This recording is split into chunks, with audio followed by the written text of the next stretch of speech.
2017, 2018, you guys made the region, so you knew you had a pretty good team coming in 2019. But was there anything maybe before the season or in the early part of the season that gave you an idea that this team, that 2019 team, could take a couple steps more? I think it was their will and their desire to be national champions that we started seeing it in the fall. I mean, we knew that we'd make an NCAA tournament. The question was how far we were going to go. And so we posed that question a lot to that team. And they always said that they wanted to be national champions. So we really talked about, okay, if you want to be a national champion, you have to give so much more than you possibly can imagine. Because the only two people who had ever been to the Final 8 of World Series was myself and my assistant, Kelsey Thompson. So we knew how tough it was to get there. And so we just kept telling the kids, you have to have a relentless pursuit, and you're going to have to get in that hitting building and hit a lot on your own and on free time, and you're going to have to pitch more. You're just going to have to do so much more than they already were doing. And they already do put in a ton of time on their own to be how good they are, but we just told them you just have to really take it to the next level. And that recipe, honestly, to me, was most exemplified just throughout the postseason. You guys had so many elimination games or so many winner-take-all games. You had a winner-take-all game in the NSIC title game against Winona State. You had an elimination game against Winona State in the regions. And then you had 2 elimination games in the national championship against A&M-Kingsville. Why were you guys so resilient? Why were you guys able to take multiple situations where your season could have ended and take advantage of those?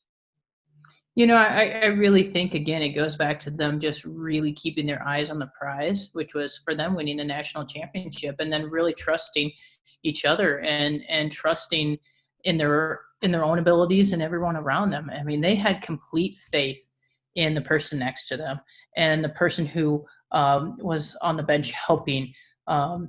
It was complete. It was selflessness is really what it was across every single member of that team. And everyone was in it for the greater good instead of themselves. And I think when that happens, there's just something really that's special that happens to a team. And I think very few teams get to that point. And obviously that's what makes them super special. And that's why we won. And that's why we could survive those games.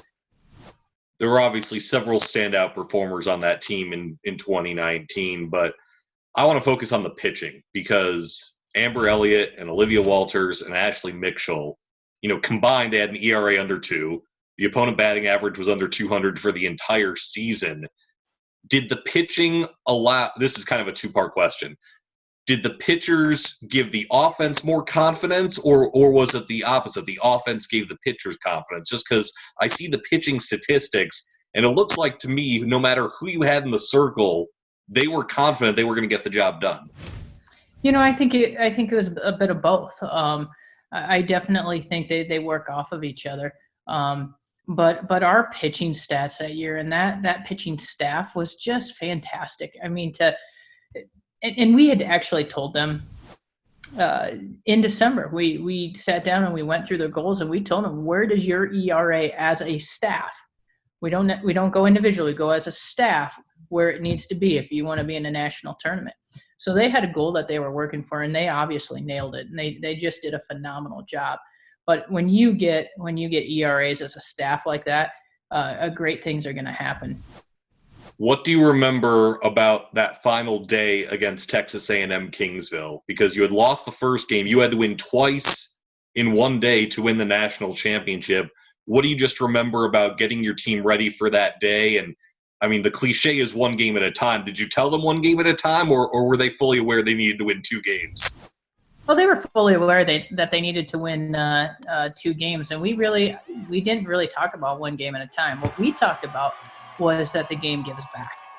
And we talked about that they are phenomenal human beings. They have character off the charts.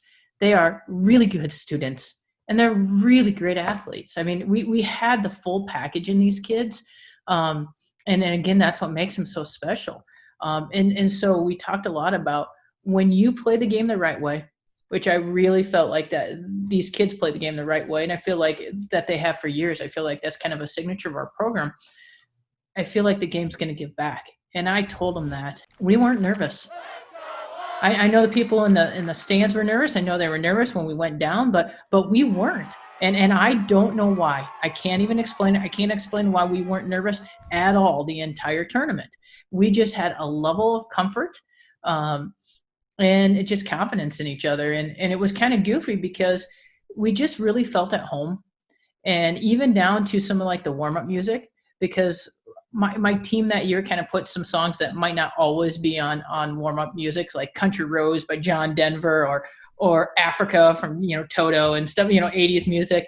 And those songs were playing at the national tournament on the warm-up. So it was just kind of, a lot of this just kind of like weird little things that happened that just made us really feel comfortable, and they were ready to go. What do you remember after the ground out to second and the final out being recorded? Well, I remember before that pitch, I was thinking in my head, we're either going to win it or this could be because it could have been a game-winning hit and a walk-off for them. So I'm like, this is going one way or the other. But as soon as we saw that ground ball the second, it was just it's hard to describe. It's I just don't know if there are words for it. It's just a lot of excitement, exuberance, and it's just like, wow, we actually did this. It's amazement is really what it is.